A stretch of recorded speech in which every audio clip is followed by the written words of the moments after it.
Hey guys, Brad from Team Crimson here, bringing you my Gear Chronicle Chronotiger Rebellion deck profile. Cards are finally out, so let's go ahead and get on with this. I will also say I've been playing this deck for a while. I've been actually proxying it and messing around with it, and got it to a place I like, and it's been doing very, very well. So, but let's go ahead and get on with it. So. First card we're playing is obviously 4 copies of Chronotiger Rebellion. With Rebellion, more often than not, you're going to be using the 3 or less skill, so you're getting the ability to retire 2 of your opponent's front row rear guards and give 10k to your front row as well. But you're going to be using that quite often. The 1 or less ability of being able to neg shield, you're not going to be using a whole lot, but you're going to be using it more as a kind of finishing move and stuff like that. But very, very good, very, very powerful. And then we've also got, that's it for the grade 4s. Moving on to grade 3s, we're playing 4 copies of Chronotiger. His ability, you're going to be using that all the time as well to discard, to give Rebellion an extra drive and an extra crit. Very, very good as well.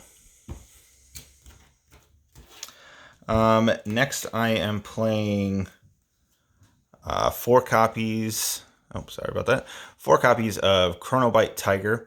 I don't use his ability. I do use his ability to discard to give him a crit, but I don't use it as often as I thought.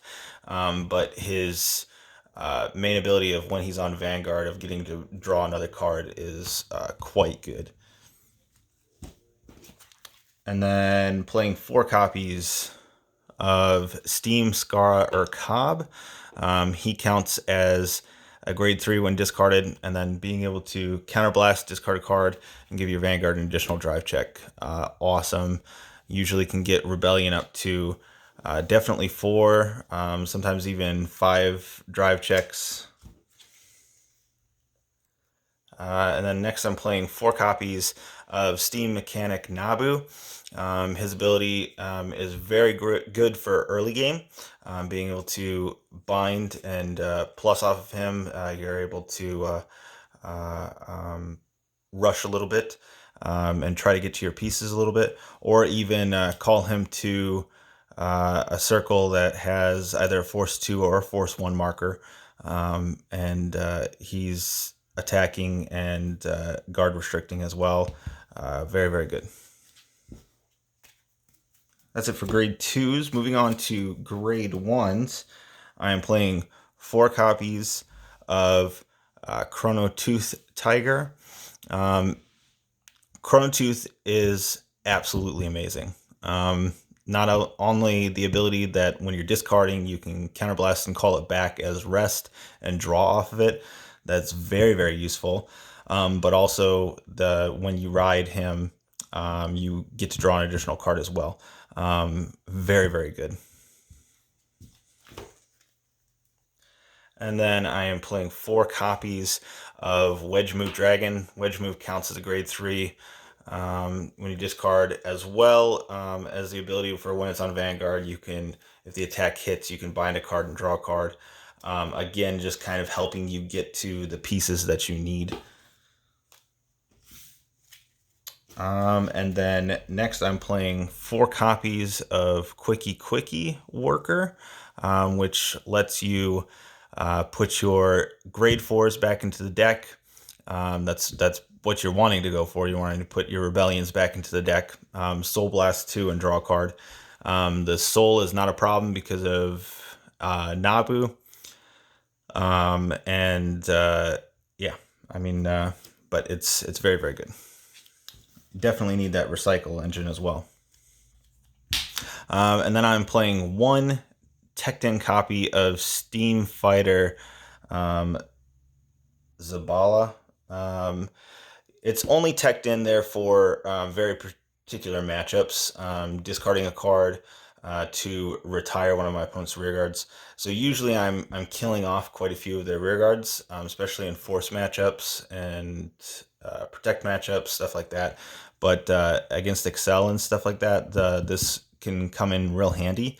I can get rid of some of the pesky rear guards and the back row, or I can get rid of if they got an Excel circle, I can get rid of one of their rear guards in the front row and then go to retire the other two with Rebellion. And then for trigger lineup, playing 4 copies of Reclaim Key Draco Kid, because I like Draco Kids. 4 copies of Steam Bomber Diggle, 4 copies Steam Guard Castilia, and then 4 copies of Steam Doctor Martosh. So 8 crit, 4 draw, 4 heal, clearly. And then, of course, I forgot to start off with the starters, Chronotiger. I love his art, by the way. But yeah, the deck is quite aggressive. I think basically everyone knows that. It's very, very aggressive, and it's paying the cost to be that aggressive by having to ditch cards all the time. The deck definitely, in my opinion, the deck prefers Force 2. But in particular matchups or depending on situations, it definitely can do Force 1 as well. But the Rebellion is just very, very dangerous with the added additional crit and the additional drive checks and stuff like that as well.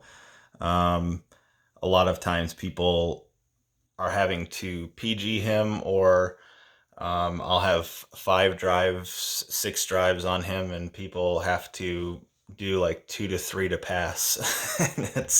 And it's just very dangerous. But being able to put a Force 2 marker on a rearguard slot like a Nabu, or Force 2 on a Nabu, and then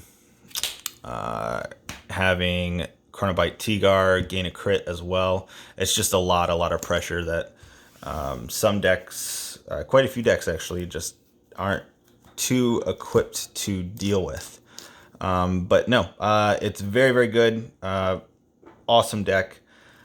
Still cannot wait though for Chronojet. So that's it from us, guys.